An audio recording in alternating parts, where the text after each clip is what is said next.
Homework में भाई question number 3 दिया था। भाई आपको वालिदैन ने बताया होगा जब सर बोल रहे हो तो नहीं बोलना क्लास में, चुप कर देना। क्वेश्चन नंबर 3, तो वॉल्यूम लो रखने होंगे। An asset with a cash value of 2 lakh is leased for a period of 4 years। The asset is depreciated. बस हिम्मत करके किसी तरह रोजाना आया करें, ये F2 में कभी आना कभी ना आना ना, ये बहुत बंदे को ना दीवाना सा कर देते हैं। The asset is depreciated over 4 years to an eligible value. Annual किस्तें एक क्लास दूसरी क्लास पे फिर डिपेंडेंट होती है। In arrears the discount rate is 16% per annum. The lease commenced on यकम मार्च 5। तो भाई यकम मार्च 5 को अगर लीज शुरू हो रही है तो हमारा ईयर एंड क्या है 31 दिसंबर 5। तो 10/12 किया था घर में, 9/12। कितने लोगों ने 9/12 किया था गलती से? ओके 10/12 करना था। अच्छा यार मुझे सच्ची सच्ची बताइएगा, कितने लोगों को जनरल एंट्रीज करके सुकून नहीं आया? उन्होंने एक साल का P&L बैलेंस शीट बनाया। Excellent excellent excellent excellent. Such type of people are wanted. Others may sit in this class as well.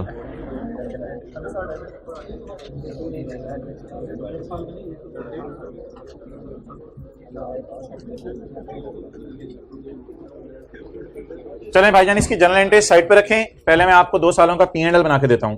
2 सालों का P&L, कल वाले सवाल जो होमवर्क में दिया हुआ था उसका। अगर मैं आपसे ये कहूं कि आप अच्छे बच्चे, सॉरी, अगर मैं आपसे ये कहूं कि आप जो है वो बैलेंस शीट और P&L बना दें, तो सबसे पहले मैं बात करूंगा जी आपसे P&L की। P&L में आपके सामने पेश करने लगा हूं 31 दिसंबर 2005 का कर लें और 31 दिसंबर 2006 का कर लें। डेप्रिसिएशन आपकी तरफ से और ये इंटरेस्ट एक्सपेंस की कैलकुलेशन मेरी तरफ से। 31 दिसंबर 5। अब जरा सोचना है, लाइन लाइन लगाने की जरूरत नहीं है। लाइन लाइन तब लगती है जिस वक्त बैलेंस शीट में लीज लायबिलिटी मालूम करनी हो और मैच्योरिटी एनालिसिस बनाना हो। अच्छा 31/12/5 का मुझे इंटरेस्ट एक्सपेंस कैलकुलेट करना है। अब बजाय कि मैं अमोर्टाइजेशन शेड्यूल में जाऊं और जाके अपना सर मारूं, तो उससे पहले ही जरा सर को सेट करके जाऊं ताकि मारना ना पड़े। तो 31/12/5 का इंटरेस्ट अगर 31/12/5 को पे ना हुआ तो फिर 31/12/5 का इंटरेस्ट अगले साल पे होगा। ये पहली बात हो गई। 31/12/5 का इंटरेस्ट इस साल पे नहीं हुआ, इसलिए पे होगा 28 फरवरी 6 को। 28 फरवरी 6 को 28 फरवरी 6 का इंटरेस्ट जो मुझे नजर आ रहा है ये मार्च अप्रैल मई जून जुलाई अगस्त सितंबर अक्टूबर नवंबर दिसंबर 2005 और जनवरी फरवरी 6 का है। अगर मैं 31/12/5 की रात को खड़ा हूं तो लाइबल पास्ट के लिए करेंगे, फ्यूचर के लिए लाइबल फील नहीं करेंगे। तो मार्च अप्रैल मई जून जुलाई अगस्त सितंबर अक्टूबर नवंबर दिसंबर के इंटरेस्ट के लिए अपने आप को लाइबल फील करूंगा। और मैं अभी बैलेंस शीट की तरफ नहीं जा रहा, सॉरी, मैं लाइबिलिटी की तरफ निकल गया। जितना खर्चा बुक करना है, तो 31 दिसंबर 5 का खर्चा कब नजर आएगा? अगर 31/12/5 की तारीख को किराया पे हो जाता फिर तो बड़ा आसान सवाल होता। अब 31 दिसंबर 5 का किराया 31 दिसंबर 5 को पे नहीं हो रहा, बल्कि वो पे हो रहा है 28 फरवरी को। तो इसका मतलब है जो खर्चे में जाएगा वो 32,000 डिवाइडेड बाय 12 मल्टीप्लाइड बाय 10। भाई फरमा रहे हैं 2,667। ओके, अब मुझे 31/12/6 का इंटरेस्ट चाहिए। अब बजाय कि मैं कुछ सोचूं इस बारे में, जाके शेड्यूल देख के मैं उससे पहले ही सोच लेता हूं कुछ। 31/12/6 के पहले 2 महीने का इंटरेस्ट 28 फरवरी 6 वाले इंटरेस्ट में पड़ा होगा। ये पे भी हो गया होगा, लेकिन अभी तो मैं खर्चे की बात कर रहा हूं, मैं तो पेबल्स की बात नहीं कर रहा। तो 2006 अगर मेरा ईयर एंड है तो पहले 2 महीने का इंटरेस्ट किस इंटरेस्ट के साथ डल के पे हो जाएगा? जनवरी और फरवरी 2006 वाली जो पेमेंट हो रही है वो 32,000 की हो रही है। तो इसका मतलब है 32,000 इंटू 2/12 ये हो गया पहले 2 महीने का। और 31/12/6 के मार्च अप्रैल मई जून जुलाई अगस्त सितंबर अक्टूबर नवंबर दिसंबर का इंटरेस्ट 2007 के 28 फरवरी को पे होगा। तो 31 दिसंबर को उसमें से कितना बुक करना है? 25684 into 10/12 ji 26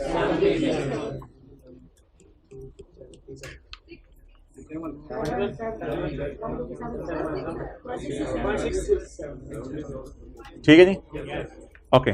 so that is about P&L में क्या आना है, इंटरेस्ट। ये नोट कर लें, फिर मैं बैलेंस शीट की तरफ मूव करता हूं।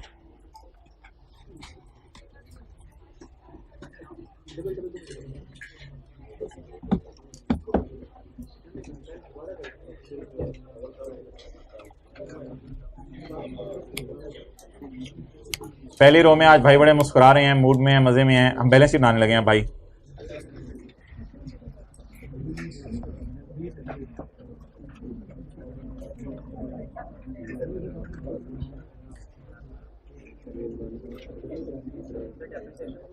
डेप्रिसिएशन भी जाएगी, पहले साल 10 महीने की जाएगी और अगले साल पूरे 12 महीने की।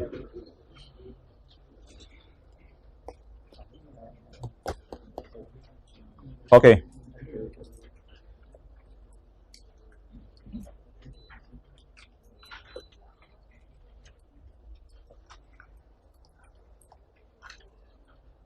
अच्छा जी, बैलेंस शीट अगर मैं बनाऊं 31/12/6 की और 31/12/5 की, तो इसमें राइट ऑफ यूज जाएगा। उसके बाद नॉन करंट लाइबिलिटीज में लीज लाइबिलिटी जाएगी, करंट लाइबिलिटीज में करंट पोर्शन जाएगा और इंटरेस्ट पेएबल जाएगा। ये चीजें बैलेंस शीट में जाएंगी।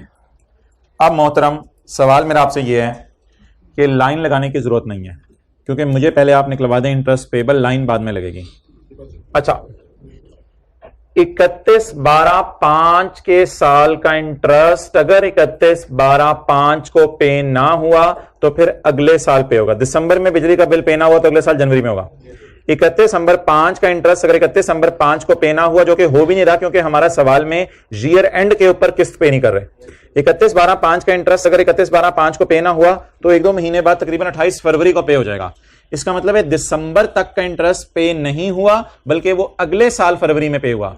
तो अगले साल फरवरी वाली फिगर उठाई हमने और फिगर को उठा के 12 महीने से डिवाइड किया, 10 से मल्टीप्लाई किया, ये पेएबल आ गया। कितना? 2,667। ये पहली बात होगी। दूसरी बात, 31 दिसंबर 6 का इंटरेस्ट खर्चा नहीं चाहिए मुझे।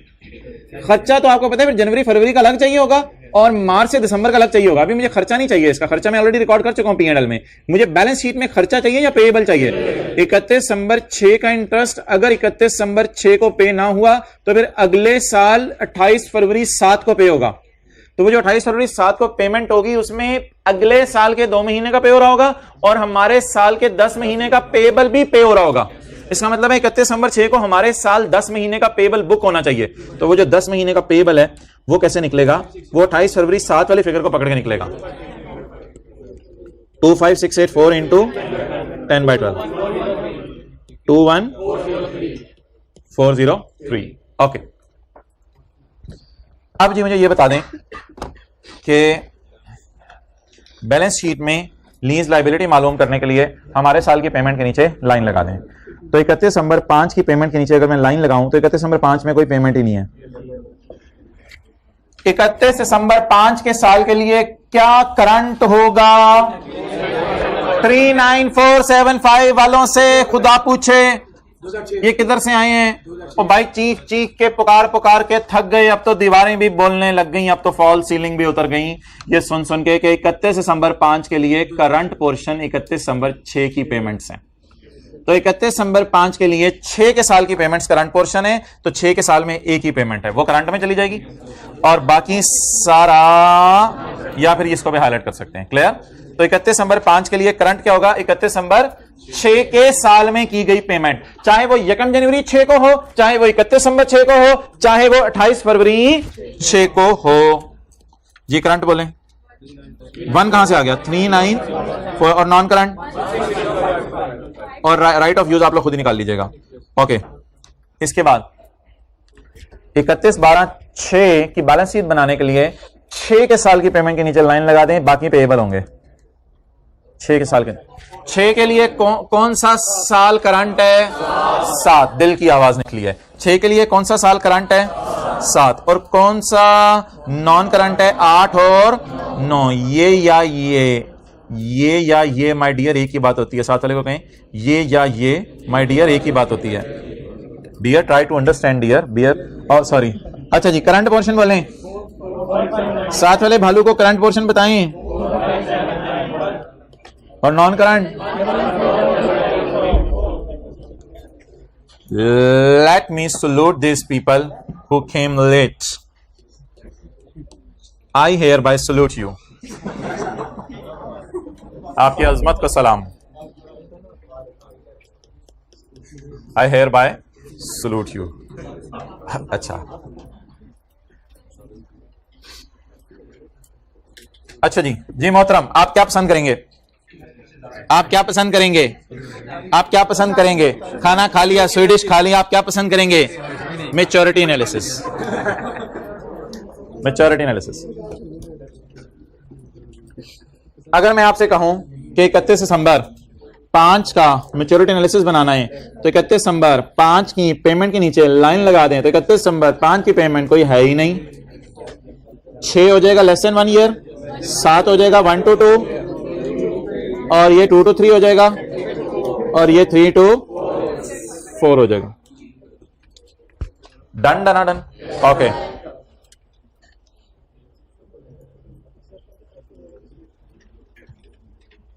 वो कहाँ नोट किया था कल, किस सवाल के साथ, वो जो कल बातें चल रही थी? फास्ट पेपर के सवाल कहाँ नोट किया था? Ownership will transfer, will not transfer.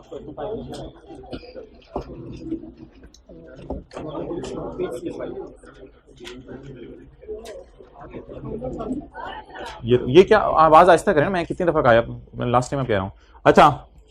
अच्छा भाईजान इधर देखें, अगर ओनरशिप ट्रांसफर, अच्छा कल वाली बातों में दोबारा आ जाए। अगर लीज टर्म के एंड पे लेसर लेसी को कहेगा कि ये एसेट तुम्हारा, तो परचेज ऑप्शन की प्राइस उसको पे करनी पड़ेगी।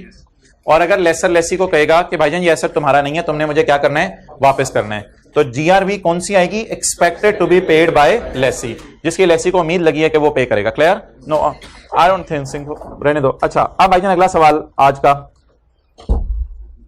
और बड़ी important discussion, that is lease termination. क्या है जी? Lease termination. अच्छा अब आप मुझे ये बता दें कि ये सवाल बात आपसे हुई है, कुछ जो नोट करना वो मैं फिर आपको खुद बताऊंगा। मच्छियां आ गई, alt F4, alt tab, alt F4, alt tab. अच्छा जी, लीज टर्मिनेशन लेक्चर 20 है।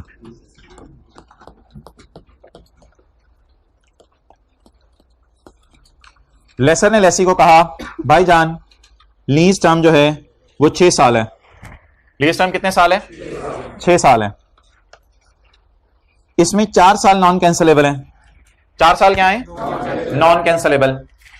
चौथे साल के एंड पे आपको एक ऑप्शन होगी आपके पास कि अगर आप चाहो तो लीज टर्मिनेट करा दो। चौथे साल के एंड पे आपके पास ऑप्शन होगी, चाहो तो लीज टर्मिनेट करा लो। लीज टर्म मुद्दत, कितनी मुद्दत लिखी है एग्रीमेंट में? 6 साल। एग्रीमेंट में एक और लाइन थी, लीज टर्म में 6 इयर्स के बाद एक और लाइन थी, lease can be terminated after 4 years, means 4 years are non cancellable. In 4 years you can not terminate the lease. आप मुझे एसेट वापस करने हैं तो मैंने एसेट समेत आपको वापस भेज दें, तो आप एसेट वापस लेके नहीं आ सकते।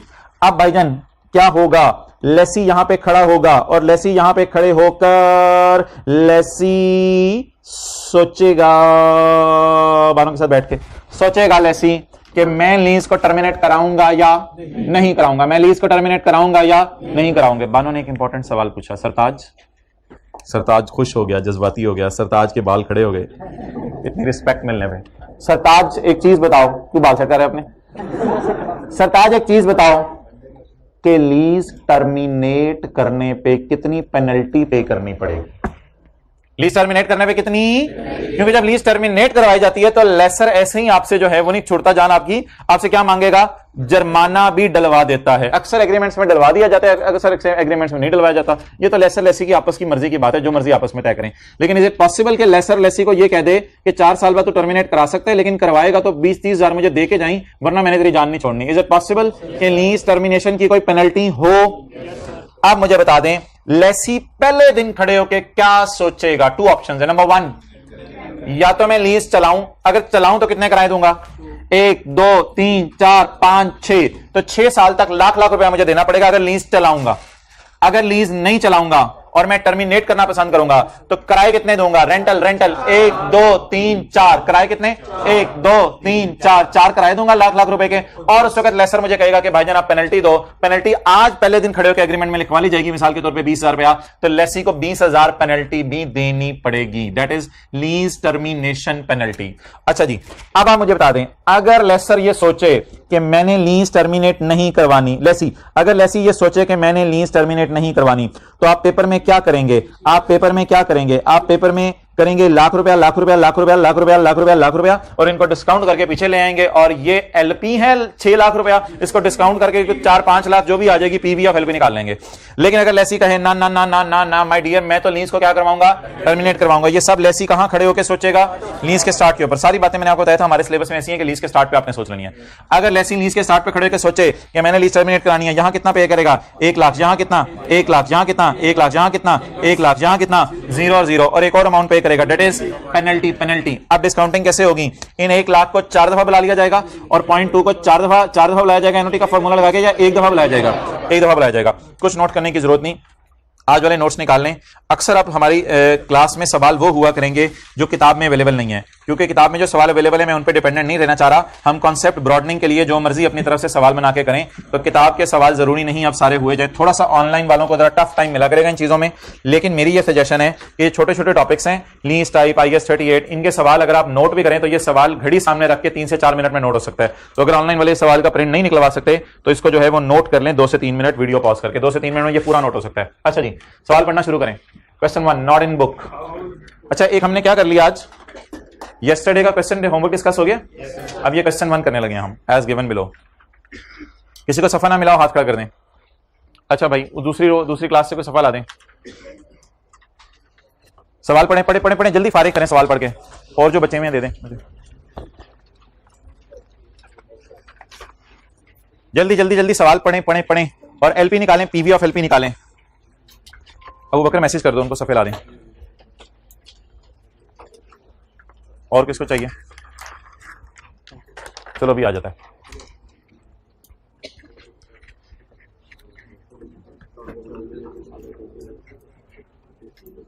All limited entered into an arrangement on 1 January 2020। On का ओ छोटा होना चाहिए था। अच्छा, all limited entered into an arrangement on 1 January 2020। OL leased a machine from Speed Bank limited. Details are as follows. कितने साल की लीज है जी? 5 साल की। एग्रीमेंट में कितने साल की लिखी हुई है? 5 साल की। However, the lease contains an option for OL to terminate the lease at the end of, अगर तुम्हारा दिल चाहे तो 3 साल बाद लीज को क्या करा लो? कैंसिल करा लो। वैसे लीज कितने साल की है? 20, 21, 22, 23, 24। लेकिन अगर तुम्हारा दिल चाहे तो 20, 21, 22 3 साल इस्तेमाल करो, लीज को क्या करवा दो? कैंसिल करवाओ। लेकिन कैंसिल करवाओगे तो क्या पे करनी पड़ेगी तुम्हें? पेनल्टी पे करनी पड़ेगी। Down payment agreed is 2 million. Down payment भी आज के सवाल में हम डाल लेते हैं, कोई मसला नहीं। डाउन पेमेंट होता है जैसी लीज शुरू हुई, जखम जाने को थोड़े से पैसे दे दिए, 2 million. Useful life is 7 year. Asset की यूजफुल लाइफ कितनी है? तो ये 7 ईयर्स उस वक्त मैं देखूंगा जिस वक्त आप डेप्रिसिएशन कैलकुलेट कर रहे होंगे, तो डेप्रिसिएशन की डिस्कशन के लिए 7 ईयर्स देख लेंगे। फिलहाल इस 7 ईयर्स को लिफ्ट ना कराएं। First annual instalment amounting to rupees 12 million was paid on 31 December 2020 and subsequent annual instalments are also payable on 31 December. तो किराया उसमें एरियर में पे हो रहा है, एडवांस में पे हो रहा है। Interest rate in the lease is 10%. The fair value of the machine is rupees 45 million. Okay. Past journal entries on 1 January 2020. 1 January 2020 को सिर्फ एंट्रीज करनी है, ज्यादा लंबी चौड़ी एंट्रीज में मैं नहीं पढ़ा। Assuming OL is certain to exercise termination option due to anticipated technological changes. वो कह रहा है टेक्नोलॉजी में बड़ी चेंज आ जानी है, तो मैं तो ये सोच रहा हूं, शेर खान सोच रहा था ना उस दिन, तो मैं तो ये सोच रहा हूं कि यार लीज को टर्मिनेट ही करा लूंगा। इस तरह भी सॉल्व करो सवाल को, और एक और तरह सॉल्व करो सवाल को। कैसे? OL is reasonably certain not to exercise the termination option. So very easy question. तो LP लिखें, PV of LP लिखें, दोनों सिनेरियोस में खत्म करें। जी भाई, इसको ऐसा कर लेते हैं ना, आंसर 1 और part A. Answer 1 part A, यहां मैं जनरल एंट्रीज कर दूंगा, यहां मैं वर्किंग कर देता हूं LP की और PV ऑफ LP की। चलिए जनरल एंट्री साइड पे कर देंगे जैसे हम करते थे, पार्ट ए। चलें जी, working 1 LP, down payment plus purchase करने हैं या पेनल्टी पे करनी है? पेनल्टी पे करनी है। लेसर ने लेसर को क्या क्या पे करना है? डाउन पेमेंट, सालाना किराया और पेनल्टी। जी, डाउन पेमेंट कितनी? 2। अच्छा यार ये ना हम सर्टन हैं कि हम टर्मिनेट करेंगे, अगर करेंगे तो फिर 5 किराए देंगे या 3 किराए? 3 किराए देंगे ना फिर, तो फिर इसलिए हम क्या करें, प्लस 3 किराए इंटू ₹12, ऐसा ही है। अच्छा पेनल्टी बार बार पे करनी पड़ेगी या पेनल्टी एक बार पे करनी पड़ेगी? कितनी पेनल्टी? 4 मिलियन। क्लियर? जी बिल्कुल। 3 इंटू ₹12 प्लस ₹4 ₹2। ये 3 साल है, इसके लिए इसके साथ मैंने रुपीज नहीं लिखा, रुपीज ऐसे ही लिख रहा हूं, रुपीज इन मिलियन है वैसे जी। 42 मिलियन। डन? अच्छा जी ओके यार मैं करता हूं अब जी। Present value of lease payments. हाँ जी अब भी आवाज कम हो रही है, आ रही है अब? ठीक है। Present value of lease payments बोले जी। डाउन पेमेंट को डिस्काउंट करेंगे। Present value of lease payments किससे निकालेंगे? ऑन यकम जनवरी 2020। 2 को डिस्काउंट नहीं करेंगे। 12 कितने साल तक आ रहे हैं? एडवांस में, एरियर में? एरियर में। ऑनलाइन वाले अगर सवाल नहीं नोट किया हुआ तो जाके घर में भाई का या अब्बू का मोबाइल ढूंढें जहां पड़ा हुआ है, उस पर ये तस्वीर खींचें सवाल की और साथ साथ सवाल को देखते रहें। 12 into 1 minus 1 point raise to power minus 3 divided by 0.1, क्योंकि 3 किस्तें हैं ना। अच्छा अब पेनल्टी कितने साल बाद पे करनी है? जब टर्मिनेट करवाने जाएंगे लीज को, तो लीज को टर्मिनेट कब करवाना है? 3 साल बाद। तो 3 साल का गैप होगा, 1 2 3।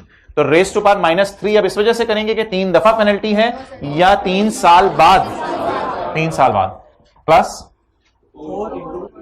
Into raise to power -3। अच्छा ये आगे जो भी होगा ईद के दिनों में भाईजान, सिलेबस ऐसा है कि हमें चीजें अभी से कवर अप करनी है।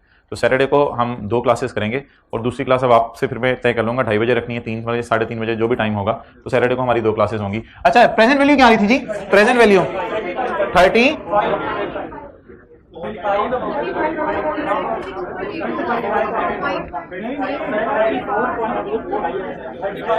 कैन आई कट और यू विल कट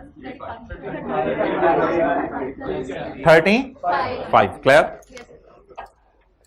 35 पॉइंट कितनी आ रही थी?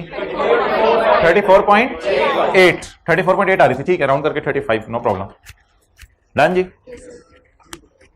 ओके।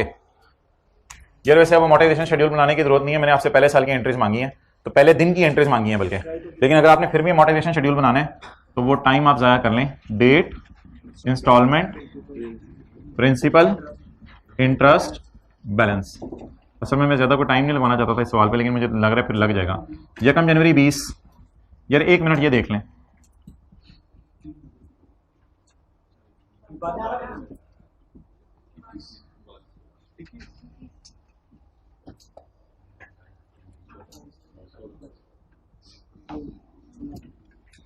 ले भाई ये पहली दफा हमने इस तरह देखा है क्या कि ये देखें ना,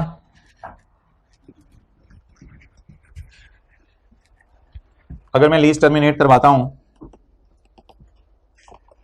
अभी उधर ही रखो कैमरा, ये नोट कर लें जी बिल्कुल।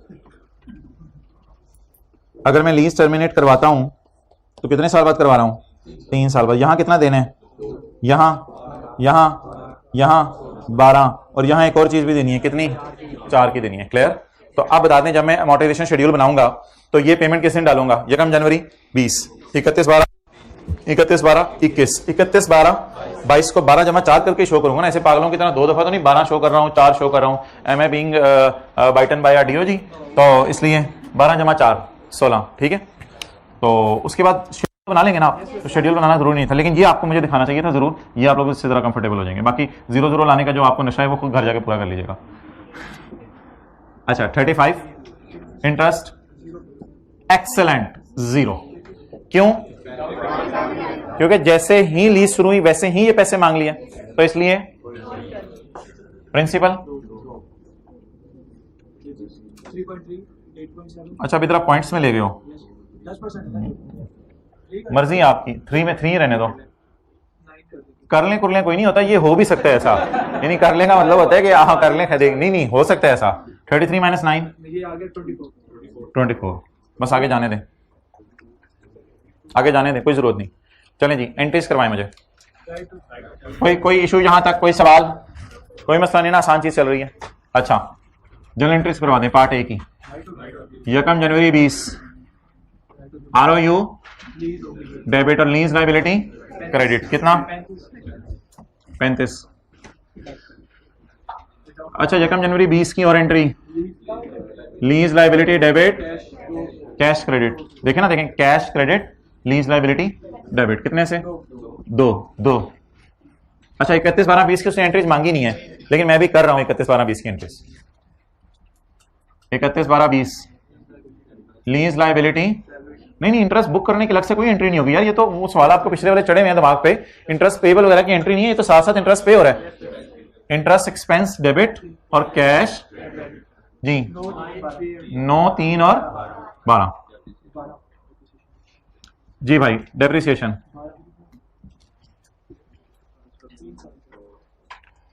अच्छा भाई, ये ना आप थोड़ी सी डिस्कशन जरा तसल्ली से सुन लें। एक हमने डिस्कशन की थी डिप्रिसिएशन की 4-5 केसेस बना के, उसका कंक्लूजन किसी को याद हो? सादा सा कंक्लूजन था, अगर एसेट आपको मिल जाना है कि आप हमेशा इस्तेमाल करें तो आप यूजफुल लाइफ पे करेंगे, वरना आप शॉर्टर पे करेंगे। अच्छा, मुझे बता दें कहीं सवाल में लिखा हुआ है कि एसेट हमें मिल जाना है या 3 साल बाद हमने टर्मिनेट करा लेनी है लीज? तो एसेट मिलना, तो ownership will not be transferred. अब मैं तसल्ली से बात करने लगा हूं, ओनरशिप विल नॉट ट्रांसफर। किसी को याद हो अब डेप्रिसिएशन का रूल क्या था? डेप्रिसिएशन का rule shorter of useful life and lease term. Useful life 7, lease term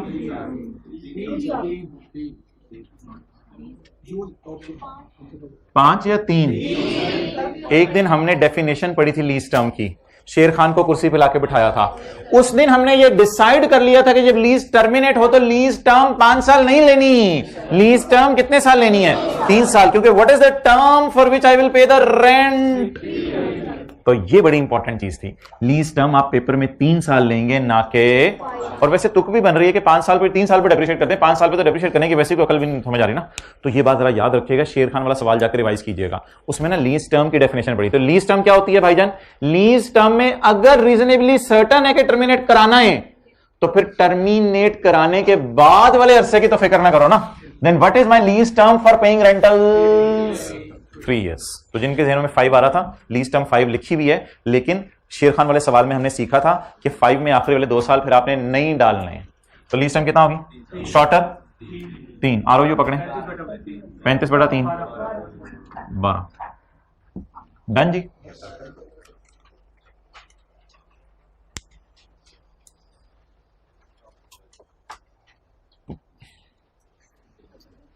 पांच मिनट ज्यादा हैं रिक्वायरमेंट बी के लिए, इसलिए 4 मिनट में रिक्वायरमेंट बी ये सारी सॉल्व कर दें यहां तक। 4 मिनट में रिक्वायरमेंट बी सब कुछ, जनरल एंट्री बी, एलपी बी, पीवी ऑफ एलपी बी, अमोर्टाइजेशन शेड्यूल बी, रिक्वायरमेंट बी कर दें। रिक्वायरमेंट बी बिल्कुल कैमरा उधर ना लेके जाओ, आसान सी रिक्वायरमेंट बी है कि लीज हम टर्मिनेट नहीं करवा रहे।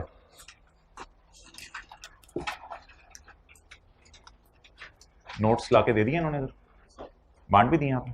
नोट्स किसी के पास ना हो, ठीक है, ठीक है दानिश, ओके।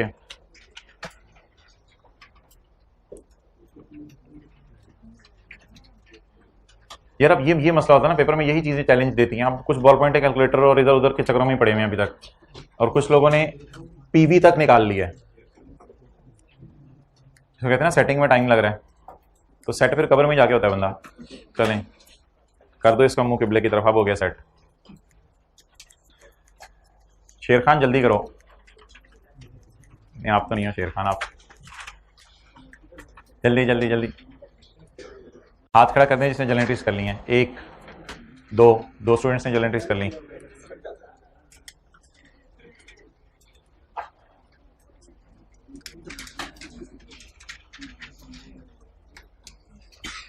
खुद करें सही है या गलत है, गलती करेंगे तो सीखेंगे।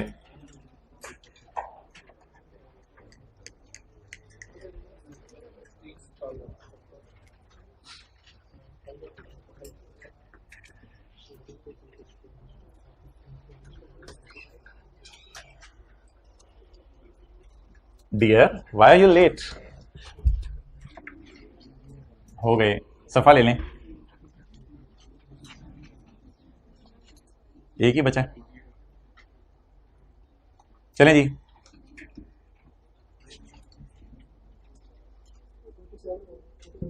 people are taking time. इधर ले आओ रिक्वायरमेंट बी। OL is certain not to exercise the termination option. OL कहते हैं मैं टर्मिनेट नहीं करवाऊंगा।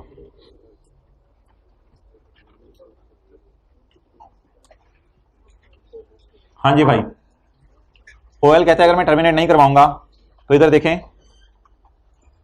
इधर ऊपर देखें जरा एक, अगर OL कहता है मैं टर्मिनेट नहीं करवाऊंगा तो 4 को उठा के मैं साइड पे रख दूं या डिलीट कर दूं?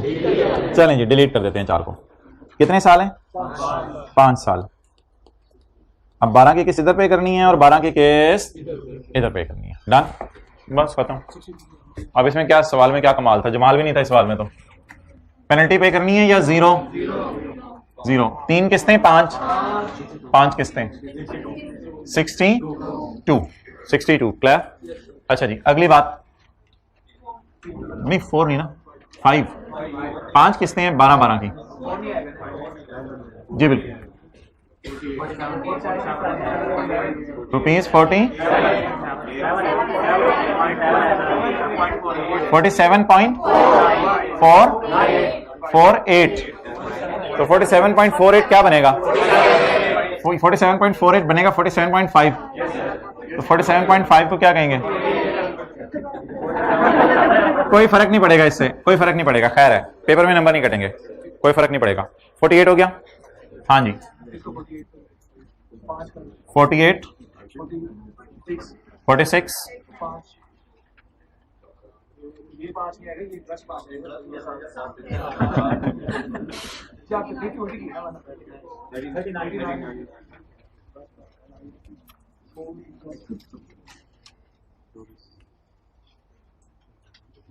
सही है। कितनी किस्तें पे होंगी? 5 किस्तें पे होंगी। ये जरूर बना लें ताकि आखिरी साल फिर आप कहीं दोबारा इसमें पेनल्टी डाल ना दें। और जनरल एंट्रीज 48,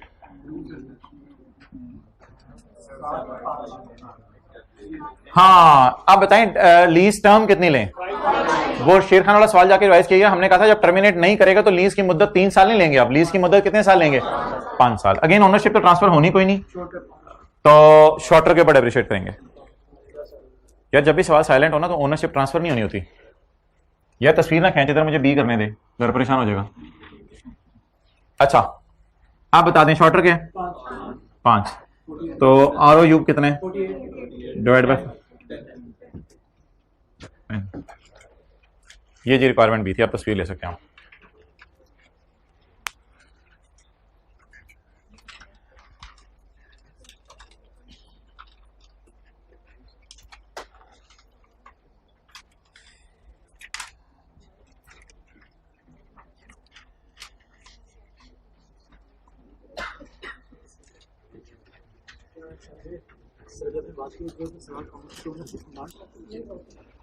अच्छा भाई मुझे बताएं लीज टर्म कितने साल है?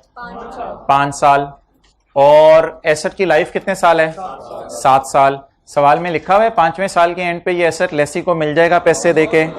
तो जिस सवाल में ऐसा ना लिखा हो, सवाल में क्या एज्यूम करेंगे कि लेसी लेसर को एसेट वापस कराएगा। इस अकल में ये बात इसलिए भी फिट होती है कि 5 कराए हैं तो बस 5 कराए बाद वापस करना बनता है, तो इसलिए ये बात इंप्लाइड होगी। जिस भी सवाल में ओनरशिप ट्रांसफर के बारे में खामोश होगा ना, तो मैंने कहा था आपने यही एज्यूम करना है कि लेसी एसेट लेसर को वापस कराया करेगा।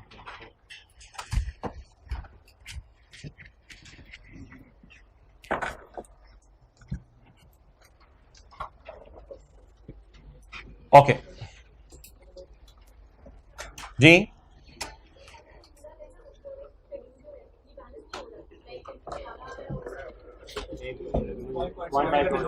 कितने पॉइंट्स का फर्क आ रहा है? 1 का फर्क आ रहा है तो बस ठीक है, एक्सेप्टेबल है। कह रही है पहले वाला जो पॉइंट ए था अगर उसको शेड्यूल पूरा करें तो एंड पे 1 का डिफरेंस आ रहा है, कोई मसला नहीं। ठीक है नो प्रॉब्लम, खामोश हो जाना, बस मैंने बता दिया। अच्छा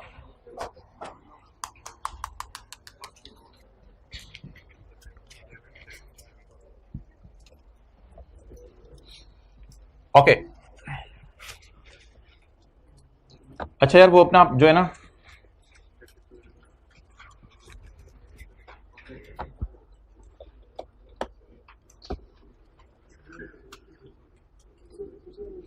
इन दोनों, ये दोनों लिखे हैं कल, इन दोनों के नीचे नोट डाल लें, इन दोनों के नीचे नोट डाल लें, दोनों के नीचे नोट डाल लें, ये वाला जहां कल नोट किया था, इफ टर्मिनेशन इज रीजनेबली, बोले certain to be exercised by lessee, then बोले then make penalty या add penalty while calculating the lease payments. तो if termination is reasonably certain to be exercised by lessee, then penalty will be added in lease payments. Penalty will be added in LP, जैसे आज के सवाल में हुई है। और इसके साथ ना आप लिखें lecture number 20 question number 1, if termination is reasonably certain to be exercised तो by lessee, then penalty will be added in lease payment, जो आज की है अभी हमने जो।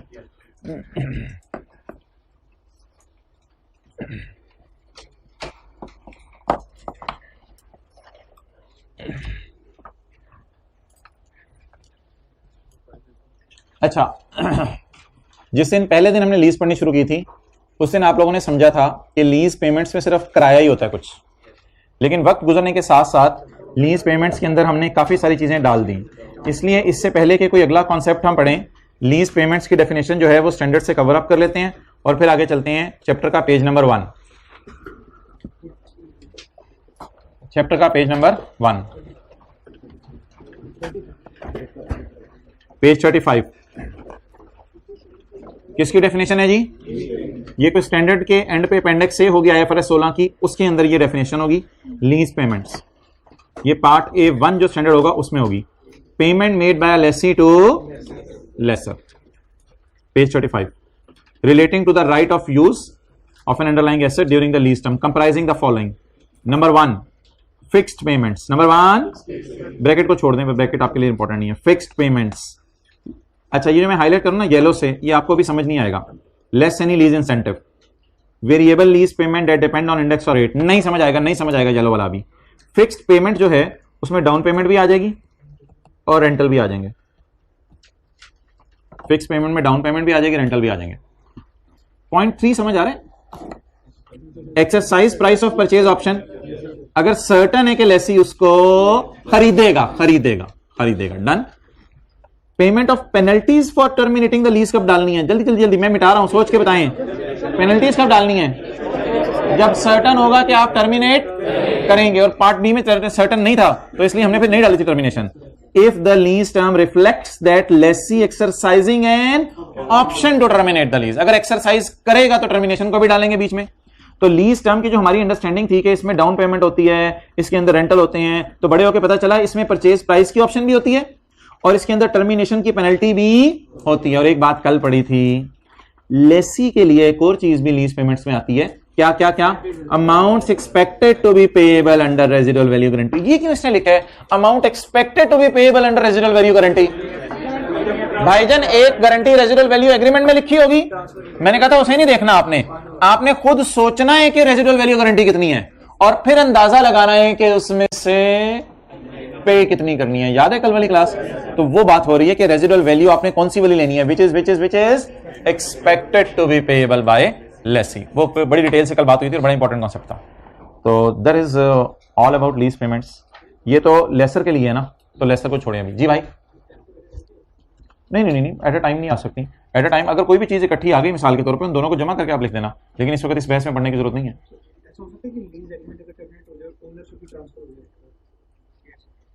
हाँ फिर हैवी पैसे आपको देने पड़ेंगे, हो सकते हैं, हाँ हो सकता है। अच्छा चलें जी, सोबर अब जो है वो ये किताब का पहला सफ़ा है, तो मुझे जरा याद करा दीजिएगा। ये जो मैंने बातें अब लिखने लगा हूँ ये इस सफ़े पे हैं। इट्स ओवर फॉर लेसी, ये थी लेसी की काउंटिंग। आज हम शुरू करने हैं लेसर की अकाउंटिंग, और ये इसलिए आसान है कि सारा काम हमने किया हुआ है उल्टी एंट्रीज। जैसे आप एंट्री करते थे परचेज डेबिट क्रेडिटर क्रेडिट, तो दुकानदार एंट्री करता था डेटर डेबिट सेल क्रेडिट। तो बस ये इसलिए अब रिलैक्स हो जाए पूरी क्लास में, अब कोई ऐसी काम की चीज़ नहीं। आपने मुझे एंट्रीज लेसर की खुद बतानी है। भाईजान लेसर के पास एसेट पड़ा होता है या बाय करता है बाजार से? बैंक्स वगैरह के पास गाड़ियां वगैरह बैंक के गोदामों में पड़ी होती हैं, या बैंक के पास नहीं गाड़ियां पड़ी होती हैं? बैंक के पास कहां से गाड़ियां और मशीनें पड़ी होनी है? बैंक का तो ये काम ही नहीं, लीजिंग कंपनी का तो ये काम ही नहीं कि गाड़ियां खरीदे। वो तो सिर्फ लेसी जब आता है तो इनको खरीदवा के दे देते हैं, बाय करते हैं एसेट। इसके बाद क्या करते हैं ये लोग? लीज पे देते हैं। इसकी इंग्लिश क्या बनेगी? Give on lease, given asset on lease, ऐसे कर लो। चलो, गिवन एसेट ऑन लीज। अगला काम क्या होता है? बोले बोले बोले बोले बोले बोले रेंट रिसीव होता है, इंस्टॉलमेंट रिसीव होती है। अगला काम क्या होता है? इंस्टॉलमेंट रिसीव होती है। लेसर को एक मिनट में बताता हूं करना क्या है। लेसर को रिसीव होती है और लेसी पे करते हैं। और अगला काम क्या होता है? डेप्रीसिएशन। अच्छा जी, आप मुझे लेसर की एंट्रीज मत बताएं, आप मुझे जरा लेसी की एंट्रीज बता दें।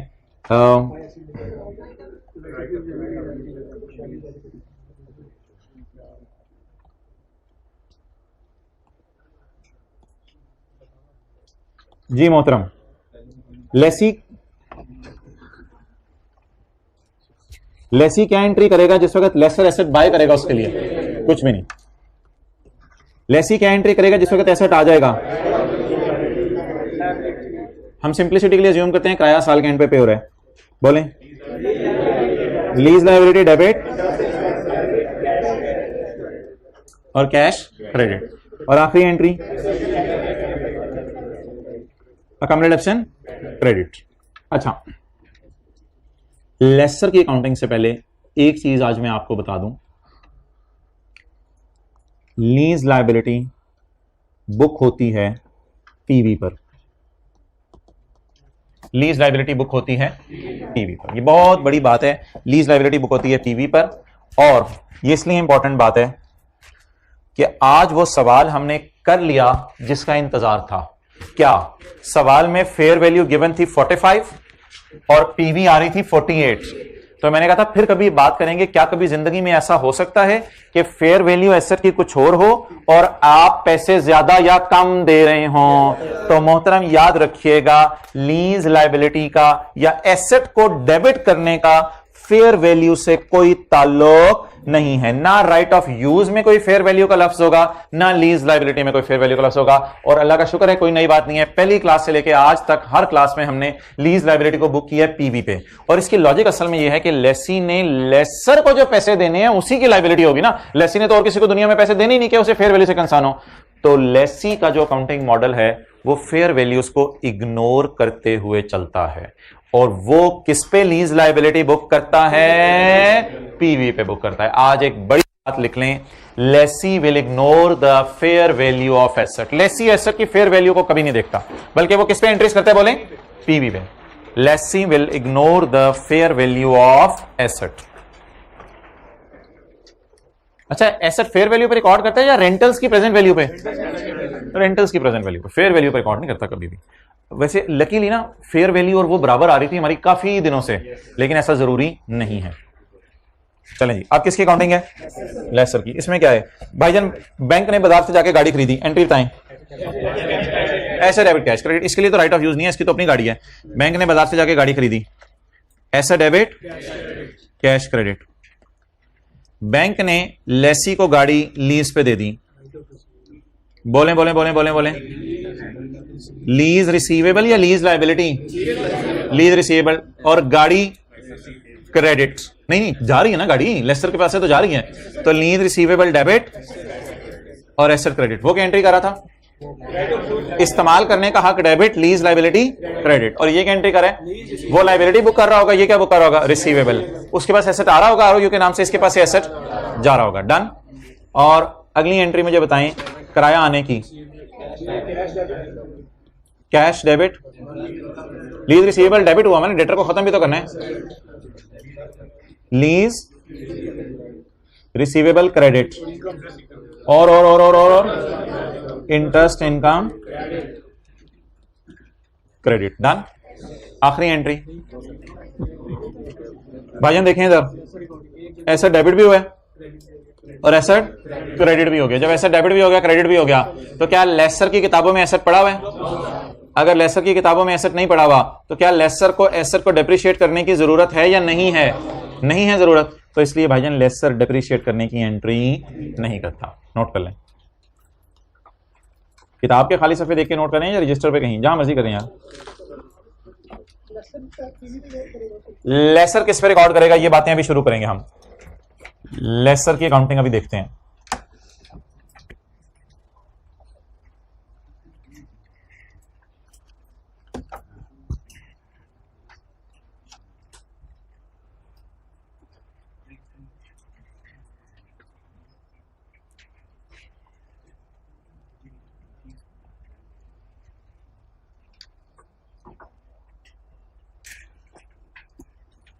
वो जो एग्रीकल्चर का क्वेश्चन 10 हम करने लगे थे ना, वो डिस्कस करना पड़ेगा। वो उसमें एक दो चीज़ें हैं जो डिस्कस होंगी तो ज़रा बेहतर समझ आएंगी। किन लोगों ने कर लिया था क्वेश्चन 10? क्वेश्चन 9 किया था ना कल हमने एग्रीकल्चर का, उसके नीचे मैंने कहा था 10 को भी नज़र मारा है, मारी थी नज़र। आप लोग इसलिए नज़र नहीं मारते सवालों में कि उनको नज़र लग जाएगी, और ज़्यादा पढ़ते भी नहीं कि मुझको नज़र लग जाएगी। ओके, क्या आप इसका क्या करना है? अच्छा, लेसर एसेट खरीदेगा और खरीद के लेसी को लीज पे दे देगा, और फिर उसके बाद किराया रिसीव करेगा, और उसके बाद क्या रिकॉर्ड करेगा? डेप्रीसिएशन। हाँ, नहीं करेगा, डेप्रीसिएशन चार्ज नहीं करेगा। अच्छा, वैसे एक सफ़ा बना हुआ है हमारी किताब में, उसको अगर आज मैं खोल के आपको रेफर करा दूं तो उसमें ना कुछ अधूरी चीज़ें हैं, लेकिन आपको शायद वो चीज़ें फ़ायदा दे दें ज़िंदगी के किसी मोड़ के ऊपर।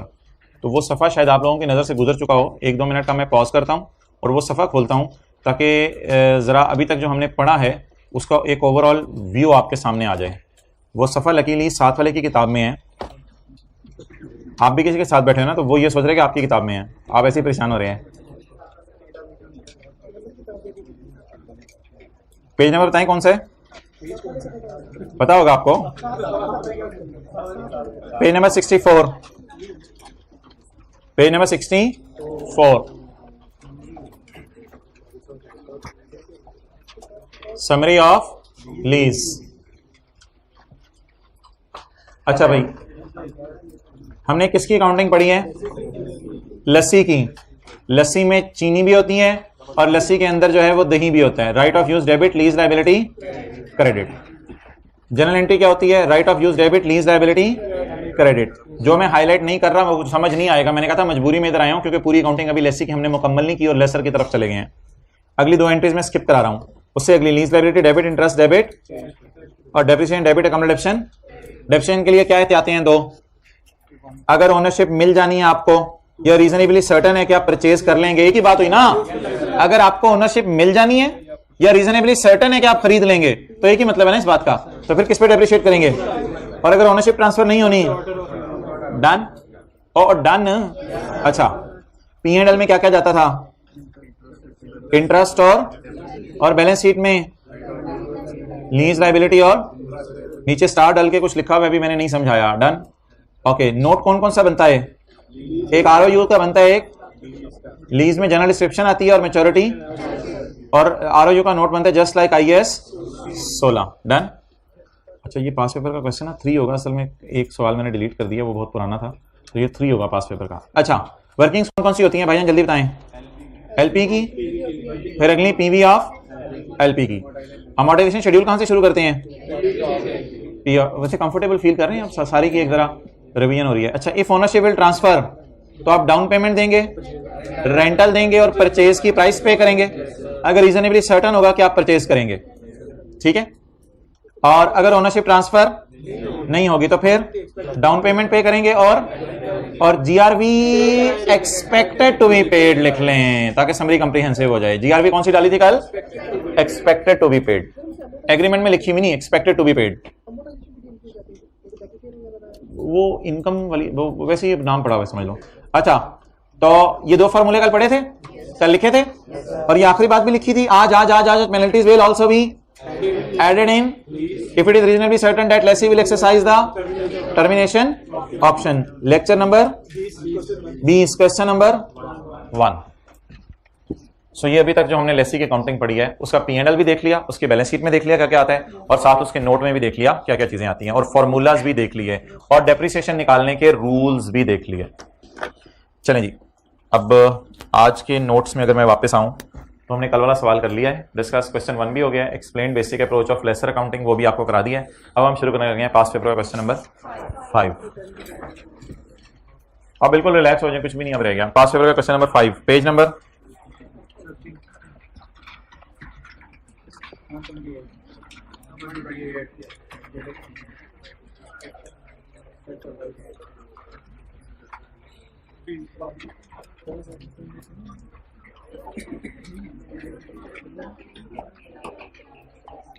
'गैलेक्सी लीजिंग लिमिटेड' लेसर है लेसी है? लेसर है। गैलेक्सी लीजिंग लिमिटेड भाई, पेज नंबर देखने वालों ये चाहती मारो 128। Galaxy Leasing Limited has lease certain equipment to Dairy Products Limited. Dairy Products Limited क्या करते होंगे? मज्जें चोते होंगे। तो ये इन्होंने सोचा होगा कि हमारे पास काउज हैं तो हम काउज के मिल्क मशीन से निकालें। तो गैलेक्सी लीजिंग लिमिटेड ने कहा मशीन फिर हमारी तरफ से। गैलेक्सी लीजिंग तोहफा नहीं है, तोहफे का जमाने खत्म हो गए। Galaxy Leasing Limited has leased equipment to Dairy Products Limited on यकम July 2013। In this respect following information is available. Requirement, prepare accounting entries for the year ended 30 June 2014, फिर पहले साल की, in the books of lessor to record the transactions related to above lease. सारी बात है, in accordance with the खालाजी का standard, international financial reporting standard. B, prepare a note for inclusion in GLLs for the year ended 30 June 2014 in accordance with the requirements of खालूजी के standard. अच्छा, वो तेरी खैर नोट 10 नंबर का, पागल हो गया तुम, मैच्योरिटी एनालिसिस बनाना है। अच्छा चलें, तो 7 नंबर की जनरल एंट्रीज है, 10 नंबर का नोट है। हम नोट इंशाल्लाह कल बनाएंगे, नोट बनाना आपको अलग से सिखाया जाएगा अकेले में। हम सिर्फ आज जनरल एंट्रीज करेंगे और P&L बनाएंगे और बैलेंस शीट बनाएंगे, ये 3 चीजें हम आज बनाएंगे, नोट इंशाल्लाह कल। चलें जी, let's start. Cost of equipment क्या है? 28.69। डाउन पेमेंट कितनी है? पॉइंट के बाद उसने 2 डिजिट यूज कर लिए, हम भी पॉइंट के बाद 2 डिजिट यूज कर लेंगे, कोई मसला नहीं। अमाउंट रिसीव्ड ऑन यकम जुलाई 2013, ये कोई डाउन पेमेंट टाइप चीज है। अमाउंट रिसीव्ड ऑन यकम जुलाई 13, डाउन पेमेंट। रिसीव क्यों लिखा है, पे क्यों नहीं लिख रहा? लेसर का सवाल है। 4 किस्तें हैं एरियर में, 4 किस्तें हैं एरियर में ऑन 30 जून, हर साल 4 किस्तें हैं एरियर में। 30 जून पहले किसका पे होगी? 30 जून 14, 30 जून 15, 30 जून 16, 30 जून 17, 4 किस्तें होंगी। GRV on expiry of lease. Lessee ने लेसी, अभी मैं लेसर के एंगल से बात कर रहा हूं। लेसी ने लेसर को क्या जिम्मेदारी दी है? अब जो मर्जी हो जाए, लेसर को 5 तो मिलेंगे। अब लेसी के एंगल से ना सोचें, लेसर के जूते पहने। लेसी जब जिम्मेदारी देके चला गया, अब यूज करे मिस यूज करे जो मर्जी करें, हमें कितने मिल जाने हैं, बस रिलैक्स हो, हमें 5 मिलने हैं। अब वो इतना कॉम्प्लिकेटेड ना करें बात को। कल लेसी के लिए बात को मैंने जरा फैला दिया था क्योंकि स्टैंडर्ड ने भी फैलाया था। लेसर के लिए GRV पकड़ा करिएगा और एज इट इज लिख दीजिए करेगा। इसमें एक्सपेक्टेशन कोई नहीं। लेसर बड़ा रिलैक्स होता है, पता है क्यों रिलैक्स होता है? लेसर के एग्रीमेंट में लिखा होता है इसे 5 मिलने हैं, बस लेसर फिर सोचता उसकी अपनी मानो है। तो लेसर जो है वो फिर जाके घर में अपनी बेगम से कोई बात नहीं करता, वो बेगम कहती है एग्रीमेंट में लिखा हुआ है, मेरे से क्या बात कर रहा है। तो लेसर को तो ये पैसे मिलने हैं। बस इसमें लेसर के मामले में शुक्र है GRV आसान है। GRV जो हुआ करेगी वो एज इट इज हम उठा लिया करेंगे, उसमें कोई ऑप्शंस नहीं है। कल तो मेरे ख्याल से 2-3 सिनेरियोज और GRV की जान ले ली थी, GRV ने कहा था मुझे छोड़ दो। अच्छा, तो useful life of the equipment is 5 years। Useful life कितने साल है जी? 5 साल। मेरे ख्याल से यार डेप्सियन का तो चक्कर ही नहीं, इधर तो फिर यूजफुल लाइफ, लीज टर्म, इन चक्करों में पड़ने की जरूरत नहीं है। Rate of interest implicit in the lease is 14%। अब आप मुझे बता दें, एक वैसी जनरल अंडरस्टैंडिंग आपसे मैं ले रहा हूं कि लेसर जो कि कौन सी कंपनी है? एक leasing company. Lessor leasing company है GLL लेसर है। ये गया होगा किसी मशीन या इक्विपमेंट के सप्लायर के पास, हो सकता है वो सप्लायर फॉरेन कंट्री में हो। उसने कहा भाईजान हमने ऐसी मशीन निकाली है कि गाय के पास मशीन रखे तो ऑटो पे दूध निकल आता है। तो मशीन सप्लायर के पास गया होगा और ये इधर कोई डेयरी प्रोडक्ट्स वाले हैं, इनका नाम है डेयरी प्रोडक्ट, दूध, दही। अच्छा, तो इधर कोई डेयरी प्रोडक्ट्स वाले हैं और ये कौन है? लेसी। भाईजान इन दोनों का आपस में कोई रिश्ता नहीं है। लेसर क्या करेगा? लेसर इसको पे करेगा 28.69। एग्रीड और नॉट? लेसर इसको पे करेगा कितना? 28.69। और 28.69 पे करने के बाद डेयरी प्रोडक्ट्स के पास जाएगा और डेयरी प्रोडक्ट्स को क्या हुआ? डेयरी प्रोडक्ट्स के पास जाएगा और डेयरी प्रोडक्ट्स को कहेगा भाईजान एक तो आपकी तरफ से 3 आ जाए तो कमाल ही हो जाए, और उसके बाद 4 दफा 7.8 आ जाए तो जमाल ही हो जाए, और फिर उसके बाद जो है आपके पास से 5 आ जाए तो अकमल ही हो जाए। तो ये जो 28.69 है ये लेसर ने क्यों झोंक दिए, क्यों इन्वेस्ट कर दिए? लेसर क्यों दीवाना हुआ पड़ा है कि 28.69 मिलियन, जितनी अमाउंट आज तक हमने कभी देखी नहीं अपनी आंखों से, तो 28 मिलियन उसने झोंक दिया अपना। पागल क्यों हुआ है? क्योंकि उसके बदले उसे 39.2 मिलियन मिलना है। तो बता दें लेसर किससे जाके मशीन खरीदेगा? मशीन के सप्लायर से। ये कुछ दीवानों की तरह ना, पागलों की तरह ये जो है वो ना कर दीजिएगा कि ऐसी क्लास खत्म हो तो साथ वाले के रजिस्टर पे ऐसे कोई लाइन लगाई हो यार, जो कंसेप्ट उसका बनने दिमाग की वो भी दही बन जानी है। और भाईजान मशीन के सप्लायर का लेसी से कोई ताल्लुक नहीं है। मशीन का सप्लायर किसको मशीन बेचेगा? एरोज मैंने पता है खींचे हुए हैं। एरोज आप समझ रहे हैं मशीन है, मैंने पैसों के एरोज खींचे हुए हैं। मैंने पैसों के एरोज खींचे हुए हैं। मशीन का अगर मैं एरो खींचूं तो मशीन का एरो तो ऐसे आएगा, तो मैंने तो पैसों के एरो खींचे हुए हैं, इसलिए मैंने ऊपर पैसे भी लिखे हुए हैं। मशीन तो मैंने बनाई नहीं। तो लेसर किसको पैसे देगा? मशीन के सप्लायर को। और लेसी को जिस मर्जी नाम से पैसे लेगा बस। क्या क्या पैसे लेगा? डाउन पेमेंट लेगा। 3 डाउन पेमेंट नहीं, डाउन पेमेंट तो एक ही। अच्छा 3 डाउन पेमेंट लेगा, ठीक है। 3 डाउन पेमेंट की मद में लेगा बोलना था। 3 डाउन पेमेंट की मद में लेगा, 4 किराए लेगा। अब जो मर्जी है, लेसर बस 4 है कि मेरा किसी तरह 28.69 से ऊपर मैं कमा लूं। तो 28.69 इन्वेस्ट करके कमा कितना रहा होगा? नहीं, दरमियान में डिफरेंस शायद पता नहीं इंटरेस्ट इनकम आए क्या है, वो हम देख लेंगे, अभी कैलकुलेट कर लेंगे। तो ये अगर आपने बनाने साथ वाले की किताब पे तो बना लें, फिर मैं अपनी किताब के ऊपर शुरू करता हूं। ये पैसे कौन देगा? लेसी। यार लेसी पागल है, 28.69 वाले के 39.2 दे रहे हैं। लेसी को आहिस्ता आहिस्ता पैसे देने पड़े ना, लेसी के पास पैसे नहीं थे, लेसी गरीब है। अब नहीं मजे दूध दे रही तो बेचारा क्या करे? अब नहीं इसके पास इतने पैसे के 27 मिलियन की पूरी मशीन खरीद ले। और भैंसों को गुस्सा चढ़ जाना, खुद खरीदी तो भैंस। अच्छा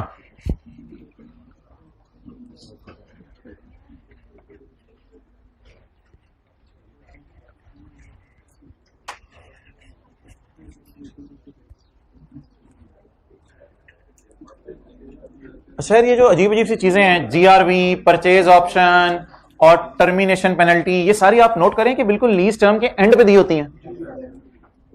परचेज ऑप्शन के पैसे भी लीज टर्म के एंड पे, टर्मिनेशन के भी टर्मिनेशन के एंड पे, और तीसरी चीज क्या थी? जीआरवी, वो भी एंड पे। तो ये सारी अमाउंट एंड पे होती हैं। और बार बार होती हैं या एक दफा होती हैं? एक दफा होती हैं। जी आपको सवाल पूछ रहा था।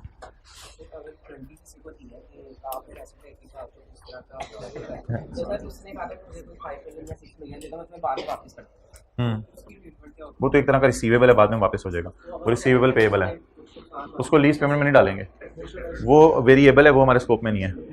ओके अच्छा जी, चलें जी एंट्रीज करना। वर्किंग 1 बताए भाईजान क्या करें? एलपी और पीवी ऑफ एलपी, एलपी और पीवी ऑफ एलपी। लेकिन भाईजान लेसर के लिए हम नाम बदलने लगे हैं। वर्किंग 1, एलपी की जगह जीआई, ग्रॉस इन्वेस्टमेंट। एलपी की जगह क्या लफ्ज़ यूज होगा जी? GI, GI, GI gross investment. और पीवी ऑफ एलपी की जगह NI, NI net investment. LP की जगह जीआई और पीवी ऑफ एलपी की जगह एनआई, यानी सारे ही आ गए, जी भी आ गए, एन भी आ गए। जी भाईजान, जीआई में क्या क्या आएंगे? डाउन पेमेंट आएंगी, रेंटल आएगी, और जो लेसी ने गारंटी किए हुए पैसे वो आएंगे। डाउन पेमेंट आएगी, रेंटल आएगी, और लेसी ने गारंटी किए हुए पैसे ये आएंगे। आप पता है कि लेसर की राल पर्पल को देख के टपक रही होगी या लाल को देख के टपक रही होगी? तो लेसर ने ये तो पैसे दे दिए, तो लेसर की जब इन अमाउंट्स पे नजर जाया करेगी ना, और जब जाएगी नजर टोटल पे, तो उसकी रालें टपकने लग जाएंगी, उसकी रालें टपकने लग जाएंगी। ये जल्दी से आ जाए किसी तरह मेरे पास 39.2।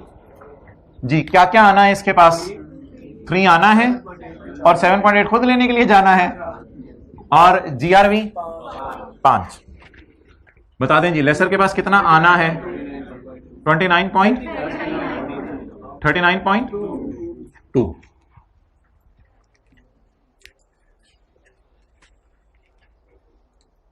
ओके, नेट इन्वेस्टमेंट डिस्काउंटिंग वगैरह करके निकलेगी, वो मैं बाद में निकालता हूं, आप एक काम मुझे कर दें, पहली 2 एंट्रीज किसी को ज़बानी याद है? पहली 2 एंट्रीज लेसर की, cash credit, equipment debit. Lease receivable कहां से आ गया यार? मैं तो पहली एंट्री की बात कर रहा था। मैं किस एंट्री की बात कर रहा था? पहली एंट्री की बात कर रहा था। तो पहली एंट्री, चलिए छोड़े, वहां जाके ढूंढेंगे हम, क्या करेंगे, छोड़े भाई। पहली एंट्री क्या लिखवाई थी? Asset debit cash credit. अच्छा भाई, इधर आपने फेयर वैल्यू इग्नोर नहीं किया करनी, इधर आपने जो है ना समझने के लिए लिख लें, इस अमाउंट की जनरल एंट्री किया करनी है, इधर आपने ये फेयर वैल्यू इग्नोर नहीं किया करनी।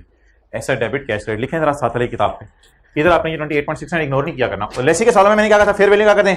नो, लेकिन लेसर तो फेयर वैल्यू को बाजार से खरीदेगा पहले जाके। Cost of equipment, asset debit cash credit.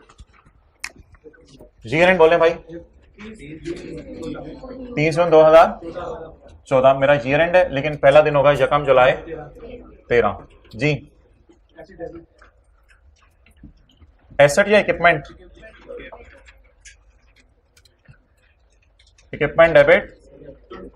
Laser purchase the asset या lessor gave asset on lease? Lessor purchase asset.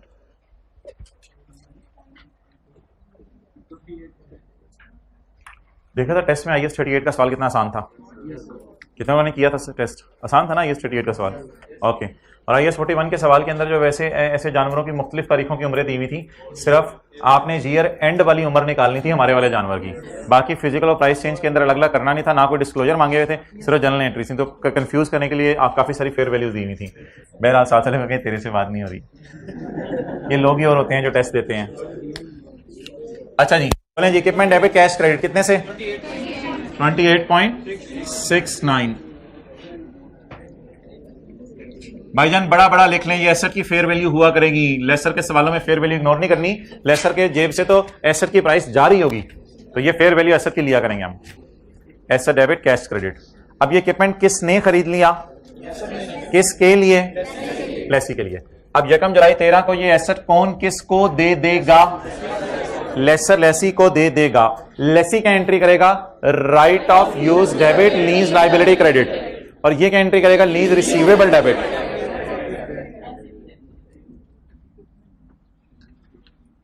Lease receivable debit asset. यार ये ना जरा देखिएगा इधर, ये यही वाली अमाउंट हुआ करेगी, जितना डेबिट है उतना ही क्रेडिट मारेंगे तो बैलेंस होगा ना। तो ये देखते रहे भाई, ये चीजें देखनी है कि यही जो अमाउंट डेबिट हुई है ना उसी को आप क्रेडिट किया करेंगे। ये 28.69 सेम अमाउंट को। अच्छा यार, अब ये एक मसला है कि यहां ना पीवी नहीं आएगी, पीवी की जगह यहां पे आएगी एनआई। अब हम एनआई निकाल लेते हैं,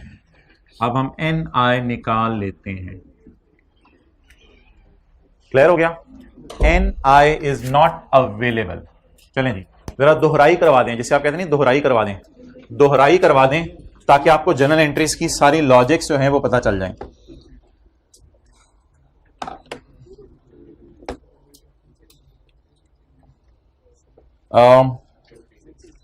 asset debit cash credit. Asset कितने से? फेयर वैल्यू से। एसेट कितने से डेबिट कराया? फेयर वैल्यू से। एसेट क्रेडिट भी किससे होगा? जिससे डेबिट हुआ है। डेबिट किससे हुआ है? फेयर वैल्यू से। तो क्रेडिट भी किससे होगा? फेयर वैल्यू से। तो ये एसेट क्रेडिट के साथ आपने फेयर वैल्यू लिख लिया। एसेट क्रेडिट के साथ क्या लिख लिया? Fair value. Done. Lease receivable किस पे डेबिट होगा?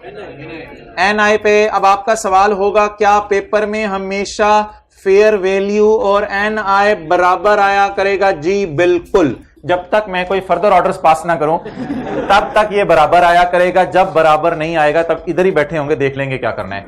अभी अंडरस्टैंडिंग बना लें, ये बराबर आया करेगा, 3-4 दिन तक बराबर आया करेगा, 3-4 दिन बाद फिर जो होगा वो देख लेंगे। तो एसेट किस पे बुक करना है? फेयर वैल्यू पे। जिस पे बुक किया उसी पे क्रेडिट करना है, और उससे रिसीवेबल कितना बुक करना है? रेंटल, डाउन पेमेंट और GRV CRV के डिस्काउंटिंग करके जो फिगर आएगी उस पे लीज रिसीवेबल बुक करना है। तो ये NI पे आया करेगा। तो इधर आप लोगों ने लिख ली फेयर वैल्यू और इधर आपने लिख ली बड़ी बड़ी करके NI निकली पड़ी है या निकालनी पड़ेगी? निकालनी पड़ेगी। हो सकता है बराबर आ जाए, हो सकता है ना आए, ना कभी आएगी तो देख लेंगे। अभी अल्लाह करे बराबर आ जाए। अच्छा, इज इक्वल टू यहां तो नहीं लगना चाहिए था। NI थोड़ा इधर आए,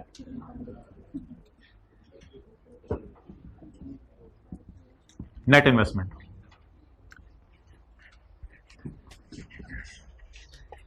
जी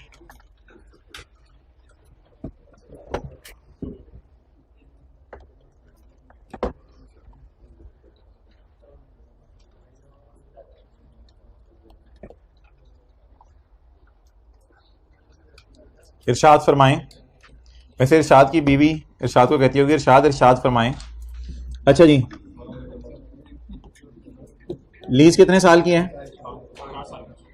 5 साल वालों की आप लोग बिल्कुल टेंशन ना लें, रिलैक्स हो जाएं आप लोग, छोड़ दें। 4 लीज टर्म, भाईजान ये देखो लीज टर्म वाजे तो उसने नहीं बताई, लेकिन उसने बता दिया कि 4 सालाना किराए पे करने हैं। तो फिर लीज टर्म कितने साल है? 4 साल। जी भाईजान, डाउन पेमेंट कितनी है? 3 की। आगे बताएं जी। रेंटल 7.8 और फिर लेसर कहेगा लेसी को कि भाईजान तूने मिस यूज किया है सेट, उसकी मुझे कंपनसेशन पे कर। कितनी? 5। अब किसको डिस्काउंट नहीं करना? 3 को। किसको एनओटी से डिस्काउंट करना है? 7.8 को। और किस अमाउंट को जो है सिंपल डिस्काउंट करना है? 5 को। ये सारी डिस्काउंटिंग उसी तरह है। इतनी ज्यादा रिवीजन हो गई है कि रिवीजन चढ़ गई है दिमाग पे। 3 इसको डिस्काउंट ना करें। 3 को आपने आवाज मारी, 3 पीछे चपेट आई, मैं 3 हूं, plus 7.8 into 1.14 raise to power -4। 4 दफा है ना ये, प्लस 5 इंटू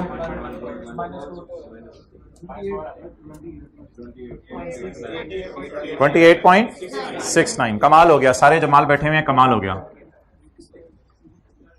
28.69। इस NI को प्यार मोहब्बत से इधर लाएं। तो शरीफ ले चलें आप हमारे साथ। मुझे किधर लेके जा रहे हो? तुम्हें जनरल जर्नल में लेके जा रहे हैं। कल लिखा हुआ था ना लास्ट टेस्ट में, जनरल जर्नल। अभी CA कर लेते हैं लोग और लिख रहे होते हैं जर्नल एंट्रीज। बोल जर्नल रहे होते हैं, लिख जनरल रहे होते हैं। तो भाईजान इसको कहते हैं जनरल जर्नल, या खाली जर्नल भी कुछ लोग कह देते हैं। ओके, अमोर्टाइजेशन शेड्यूल वहां कैसे बनता था? PV से। तो यहां किससे बनेगा? NI से। बड़ी बात बताई आपने। वर्किंग नंबर 2 पूरी कर दें, 0 तक ले आए, 0 तक ले आए। इसके अंदर बड़े खजाने छुपे हुए हैं। 0 तक ले आए, जल्दी जल्दी जल्दी जल्दी जल्दी जल्दी। गाय जल्दी, गाय गाय गाय जल्दी। नाम वही होगा, वो नाम ही क्या जो सुबह हो और शाम को। अच्छा जी, यानी कि इन चीजों का नाम वही होगा। NI इधर मुझे ये इंटरेस्ट कितना था वैसे यार? 1 मिनट, मुझे इंटरेस्ट बता दें। Interest 39.2 minus 28. GI minus NI is equal to 10.51। अच्छा, इस इंटरेस्ट को मैं क्या कहूं? यकम जुलाई 13 को खड़े होके इस इंटरेस्ट को मैं क्या कहूं? अर्नड या अनअर्नड? ये इंटरेस्ट तो भी कुछ भी नहीं हुआ, अभी तो लीज शुरू हुई है। इसलिए एक लफ्ज ना होमवर्क के सवाल में आपको लिखा हुआ नजर आएगा, कैलकुलेट अनअर्नड इंटरेस्ट। तो आपने अब कुछ परेशान नहीं हो जाना। ये जो इंटरेस्ट होता है ना, ये सारा क्या होता है? Unearned interest. जैसे नॉर्मल हम इंटरेस्ट ही कहते थे वैसे लेसी के सवालों में, लेकिन लेसर के सवालों में से हम क्या कह देंगे? अनअर्नड इंटरेस्ट या अनपेड इंटरेस्ट। अनअर्न्ड। वैसे ही नाम है, कोई इतनी इंपॉर्टेंट बात नहीं है, ना कोई सिग्निफिकेंस है इसकी इतनी।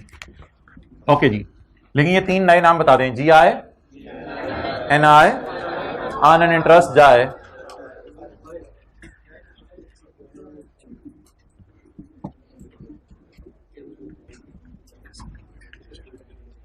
कभी ऐसे हुए कि घर वाले सोए हों और आप बोल रहे हो हमारे साल की पेमेंट के नीचे लाइन लगा दो, हमारे साल की पेमेंट के नीचे लाइन लगा दो, हमारे साल की पेमेंट के नीचे लाइन लगा दो। यहां से फिर फील होता है कि आपको सही चढ़ी नहीं है दिमाग पे। ओपनिंग गाय भी fair value minus cost to sell पे, नई गाय खरीदी वो भी fair value minus cost to sell पे, गाय पैदा हो गई वो भी फेयर वैल्यू, पीछे से चांद आई। अच्छा, 1 जुलाई 2013 पीवी एनआई, एनआई कितना है? 28.69। चलें जी, 1 जुलाई 13। डीपी कितनी है? डीपी वो वाली नहीं, ये वाली डीपी, वो वाली तो 9 लगाया करें। अच्छा, डीपी कितनी है जी? 3। नेक्स्ट। वेले लोग रोजाना बदल रहे होते हैं, समझ नहीं आने, और भी काम नहीं है, ये कर लो यार। 30 जून 14। दिल पे ना लिया करें, वैसे कभी कभी ले भी लिया करें, फिर ही फर्क पड़ेगा थोड़ा थोड़ा। अच्छा, 30 जून 15। अच्छा, कुछ लोगों को ये बीमारी है, अपनी तस्वीर लगा के उसको डिफरेंट एंगल से देख रहे होते हैं। यार हाथ धो की मारी, एक ही दफा शीशे के सामने खड़े होकर 10-15 मिनट अपने आप को देख लें, पूरी जिंदगी बस सुकून से लगे। इसको किताबों में लिखा है खुद पसंदी की बीमारी, ये नाम है इसका, और इसका इलाज भी लिखा हुआ है। इलाज इंशाल्लाह पहले एक्नॉलेज कर लें है बीमारी, फिर उसके बाद इलाज। 30 जून 16 7.8। 30 जून 17।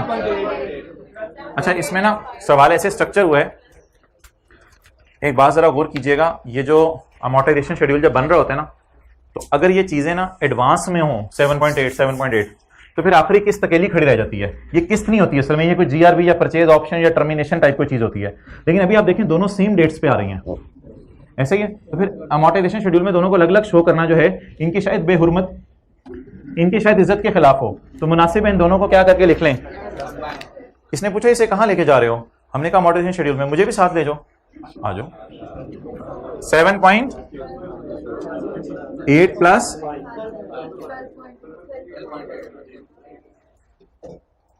अच्छा जी, आप बता दें क्या आया? 12.8।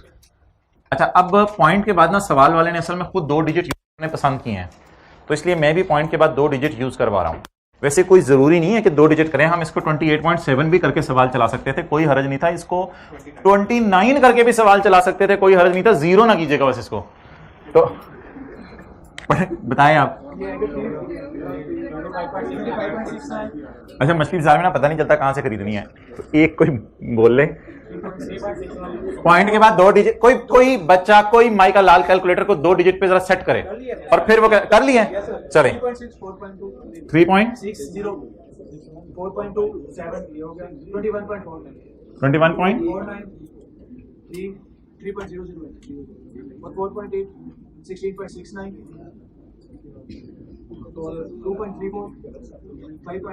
बता दो आप लाइब्रेरी में कहां बैठते हो, इन्होंने पूछना। अच्छा, कैलकुलेटर को कैसे सेट करते हैं?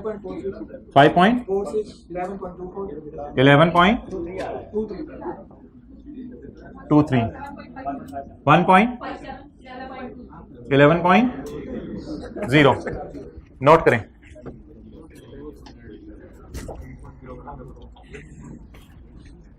कोई गलती है? कौन सा कैलकुलेटर है आपके पास? कोई मॉडल शॉडल उसका बता दें मुझे। FX 991 भाई उधर ही रखो।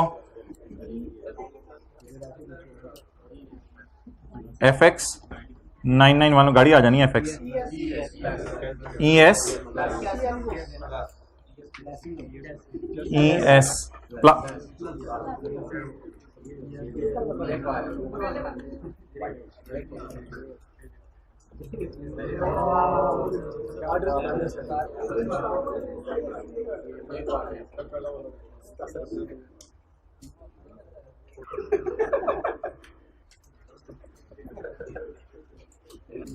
अच्छा जी, पॉइंट के बाद 2 डिजिट कैसे सेट करने हैं जरा बता दें। ये शिफ्ट है, मोड की तरह है,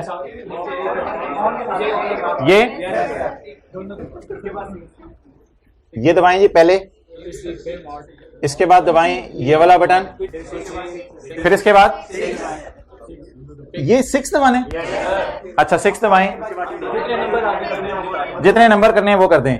इसके बाद 2 दबाएं। अच्छा वापस भी लाना है, वापस अगर लाना हो तो शिफ्ट मोड 8 दबा दें। ठीक है चलें जी। इसके बाद कैलकुलेटर पॉइंट के बाद 2 डिजिट पे सेट हो जाएगा।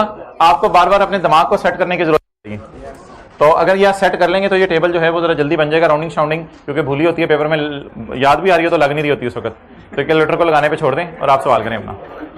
चलें जी एंट्रीज बता दें, साथ वाले को एंट्रीज कर दो डियर, माय डियर मेरे भालू कर दो एंट्रीज जल्दी जल्दी जल्दी। पहले साल की एंट्रीज मुकम्मल करें, पहले साल की भी और दूसरे साल की भी, जल्दी जल्दी जल्दी। साथ वाले को माय पैरेट एंट्रीज मुकम्मल करो, दोनों सालों की, दूसरे साल की भी कर दो।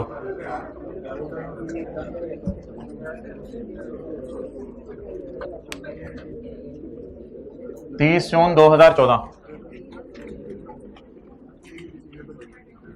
हाँ जी डाउन पेमेंट की एंट्री रहती है, हाँ वो करा दें। ये कम जा कैश डेबिट लाइबिलिटी खत्म करें या रिसीवेबल खत्म? रिसीवेबल खत्म। एंट्री सोचें जरा, cash debit lease receivable credit.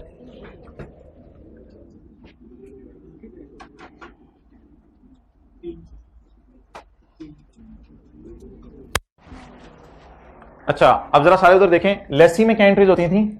ROU debit lease liability उल्टी होती थी, मतलब कि उल्टी एंट्री होती थी। आप लोगों को हद होगी।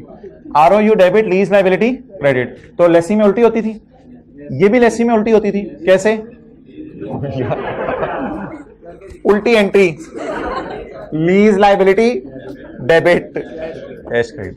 बी प्रोफेशनल, वॉमिट कहते हैं। अच्छा अच्छा आगे बोलें। अब बताएं 30 जून 14 को इंटरेस्ट की एक्रूअल बुक करें या इंटरेस्ट रिसीव हो रहा है? रिसीव हो रहा है या रिसीवेबल बुक करें?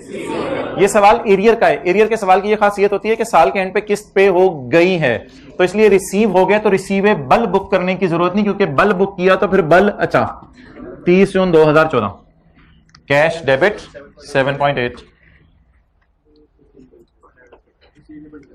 Receivable credit lease receivable credit कितने से जी?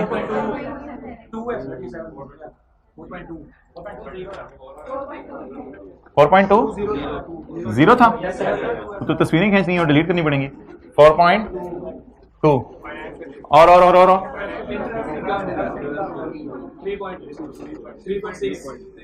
3.6।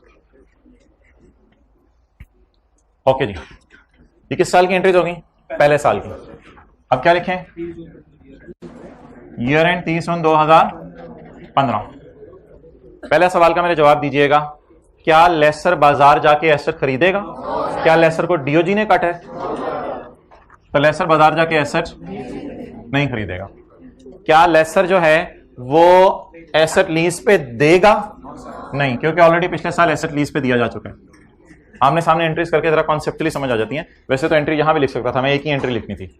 और क्या लेसर जो है वो डाउन पेमेंट लेगा या एक ही दफा ले चुका है? एक ही दफा ले चुका है डाउन पेमेंट। बस एक एंट्री बनी है किराया आने की।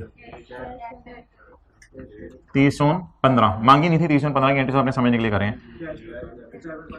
Cash debit 7.8, lease receivable 4.8, interest income 3.0।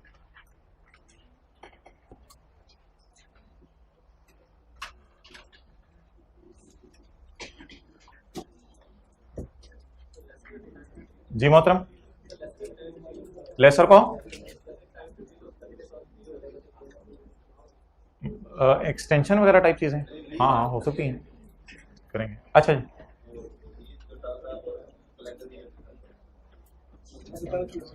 कल जैसे किया सवाल। अच्छा P&L बना दें, P&L बना दें भाई। उधर P&L में क्या आता था? डेप्रिसिएशन एक्सपेंस और इंटरेस्ट एक्सपेंस। इधर क्या आएगा? इंटरेस्ट इनकम और एप्रिसिएशन इनकम। नहीं भाई, कोई और दूसरी चीज नहीं आनी, बस इंटरेस्ट इनकम आनी है। डेप्रिसिएशन का ऑपोजिट कुछ नहीं है, तो इसलिए बस खाली इंटरेस्ट इनकम आएगी। खाली का मतलब ये नहीं कि लिख के जीरो लिख दें आगे।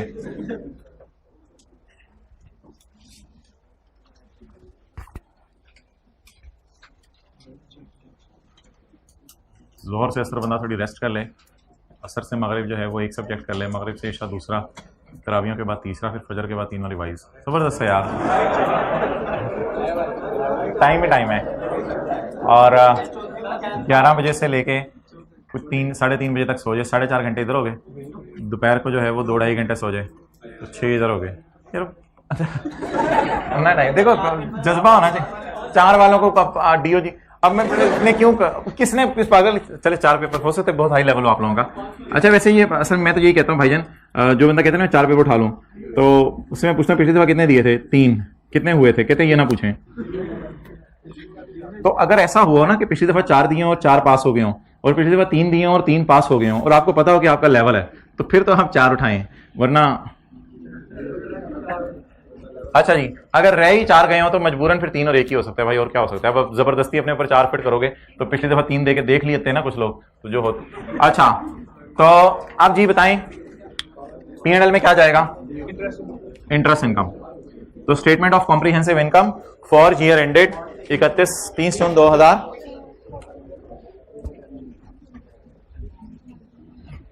भाई बड़ा आसान है सीए, बहुत आसान है, सिर्फ रोजाना का रोजाना काम करते नहीं। सीरियसली मैं आपको बताऊं, जो बंदा एफएससी करके आया होता है ना, एफएससी तक उसने कभी फेलियर देखा नहीं होता। तो इसलिए सीए इंटर मेरा भी करते करते पहले टर्म में पास हो गया, पता ही नहीं, यानी कि बंदे सोच भी नहीं सकता कि मैं और फेल हूं। एफएससी वाले की बात कर रहा हूं, या जो भी है ओ लेवल से आया, वो सोच भी नहीं सकता यार फेल तो नहीं होगा, मैं इतना तो फारिग नहीं कि फेल हो जाऊं। तो निकलते जाते हैं सारे पेपर इस सोच से। और अगर सोच ही ये होगी कि फलां कह रहा था मेरे साथ ये हुआ, फलां कह रहा था मेरे साथ ये हुआ, तो मेरे साथ भी कुछ बनता है। अच्छा जी, एसओसीआई फॉर ईयर एंडेड बोले 30 जून 15 और 30 जून 14। अच्छा, हमारे साल की इंटरेस्ट इनकम 30 जून 14 वाली 30 जून 14 की तारीख में ही नजर आ जाएगी, क्योंकि किराया 30 जून 14 को पे हो रहा है। और अगर 30 जून 14 को नजर ना आती तो शायद 1 जुलाई 14 को नजर आ जाती, अगर एडवांस का सवाल होता। लेकिन अभी तो एरियल का सवाल है, तो 30 जून 14 की इंटरेस्ट इनकम 30 जून 14 की तारीख के सामने पड़ी हुई है। 2 दिन से तू बड़ा रोल रहा है, आज तू सही सेट होके अपनी जगह पे आया है यार, कल और परसों तूने। अच्छा जी, तो 3.6 को उठाएं, 3.6 सीधा सीधा वो जो आदत पड़ी थी ना बचपन वाली, 30 जून 14 3.6। ये सही है, सीए तो कल और परसों हो रहा था, ये तो कुछ भी नहीं है, वहीं से उठा ली फिगर, जाके जाके लिख दी मैं सीए कर रहा हूं, लाल है बंदा जूती में सीए का। अच्छा जी, 3.6 30 जून 15 बड़ा सीए हो रहा है। हाँ नहीं चले, ये भी पास पेपर का ही सवाल है। 3 हाँ बस ये तो टाइम ही जाया करा। अच्छा जी, स्टेटमेंट ऑफ फाइनेंशियल पोजीशन डालें जी। हमारे साल की पेमेंट के नीचे, पेमेंट बोल दें रिसीट बोल दें, वो आपकी मर्जी है, उससे कोई फर्क नहीं पड़ता, बस पेमेंट के नीचे हमारे साल की लाइन लगाएं और जल्दी करें। लीज ऑब्लिगेशन या lease receivable, current portion of lease liability या current portion of lease receivable. और कोई दीवाना अगर बैलेंस शीट में एसेट शो कर रहा हो तो उसको क्लास के बाद मेरे पास लाइएगा, अभी ना, अभी कुछ नहीं, फिर क्लास के बाद प्रिंसिपल रूम में ले आइएगा उसे, जो दीवाना बैलेंस शीट में एसेट शो कर रहा हो, क्योंकि एसेट क्रेडिट हो चुका है। एसेट तो किताबों में है ही नहीं ना, मैं एसेट फिक्स्ड एसेट की बात कर रहा हूं। नॉन करंट और करंट एसेट में लीज रिसीवेबल जरूर आएंगे, मैं एसेट फिक्स्ड एसेट की बात कर रहा हूं। चलें जी, एसओएफपी। नॉन करंट लाइबिलिटीज में क्या आता था? Lease obligation. और नॉन करंट एसेट्स में क्या आएगा? Lease receivable. उल्टी करनी है ना इधर सिर्फ आपने, यार हद हो गई। करंट एसेट्स बोले, current portion of lease receivable. 30 जून 14 की बैलेंस शीट बनाने के लिए बड़े भाई, 30 जून 14 की बैलेंस शीट बनाने के लिए मैं 30 जून 14 की पेमेंट के नीचे लाइन लगाऊंगा। बड़े भाई ने कहा तो ये 5-6 दिन से क्या हुआ है? नहीं भाई मुझे लाइन लगाने दो। अच्छा ऊपर नहीं, मुझे सीए में डाला है तो मुझे लाइन लगाने दो। इधर रो क्यों रहे? नहीं मुझे नहीं। ये 30 जून 14 की पेमेंट के नीचे लाइन लग गई, तो 30 जून 14 के लिए करंट क्या है? 4.8 जो बोला था ना, वो जरा मुझे बताएं कौन है वो बंदा, बताएं। मैंने सीरियसली सोचा हुआ था जूता उतारना है, मैं जूता उतार के मारना है। 4.8 कौन बोला है? 30/14 के लिए करंट क्या है? 30/15 और नॉन करंट 30/16 और 30/17। तो 4.8 उठा लें, 16.69 उठा लें, नहीं पसंद आता तो इन दोनों का डंकी की तरह टोटल कर दें जी। Current portion 16.69। अच्छा, ये वैसे मैंने आपको कभी इस तरह बताया नहीं, लेकिन आप एक चीज जरा फोकस करें। असल में ना ये रिसीवेबल है, ये इसका करंट पोर्शन है और ये इसका नॉन करंट पोर्शन है, ऐसा ही है ना? अच्छा जी, आगे चलें जी। 30/15 की बैलेंस शीट बनाने के लिए लाइन लगा देनी, यार ये गलत बात है, लाइन लगा दें। 30/15 की बैलेंस शीट बनाने के लिए लाइन लगा दें। 30/15 की बैलेंस शीट बनाने के लिए 30/15 की पेमेंट के नीचे लाइन लगा दें। बिस्मिल्लाह। ये किस में चला जाएगा? और ये गाय या ये गाय नॉन करंट में चला जाएगा। उठा लें, दोनों ही गाय हैं। 5.4623। अब ऐसे बॉल पॉइंट उछालें। अच्छा, मतलब ये कि बैलेंस शीट खत्म हो गई। घर में भी इसी तरह करना है आपने। मतलब ये कि बैलेंस शीट, उधर देखें, बैलेंस शीट खत्म हो गई। अच्छा, होमवर्क के लिए सवाल देख लें। क्या पसंद करेंगे? लेसी पसंद करेंगे? लेसर? लेसर पसंद करेंगे, ठीक है। साथ क्या हो जाए? प्रैक्टिस का क्वेश्चन 8 का 1 और 9। अभी मैं जरा सवाल भी निकाल के दिखा दूं। 8 का 1 और 9 सवाल निकाल के दिखा दूं, फिर आप ऐसे ना कहें हम क्लास में आए और हमें जियारत नहीं कराई।